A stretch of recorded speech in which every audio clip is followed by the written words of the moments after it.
Ay. Hi mga kakikay. At dahil craving ako ng mani, ay eto, nagluto si Kikay ng mani. And take note, ang mani ni Kikay ha. Alam nyo, ginamit ko, ayan, olive oil. Kasi, di ba, maingat tayo. Kaya lang nakakapagod pala to kasi halo ka ng halo. Ano ba yun? Ay, mani. Ayun, pumuputok-putok pa. Ganito pala to. Alala ko si Mami, pag niluto ng mani, ako ang taga-kupit. Ay, tagalagay sa plastic pala. Hindi taga-kupit. Ayan. So, wait natin siyang maluto mga kakikay.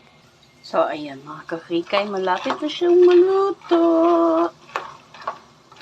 Ayan, yes. First time magluto ni Kikay ng mani. Pwede na pala ako magtinda ng mani. Maglako-lako si Kikay ng mani. O, ayan ha. Ayan na, Kikay. Mga kakikay, luto na ang mani ni Kikay. Palalambigin ko lang siya, tapos lalagyan ko siya ng asin at bawang mamaya. So, dyan ka lang, bayi. Ayan mga kakikay, luto na siya. Mainit pa yata ng kote, pero lalagyan ko na rin siya ng asin. Itong ating asin, Himalayan pink salt. Para naman hindi nakakacholes. At diba, pag maalat. Ayan na.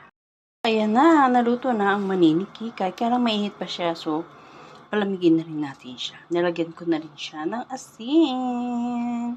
Happy eating, Kikay. Baka magbururot ako dito sa kakainin ko to.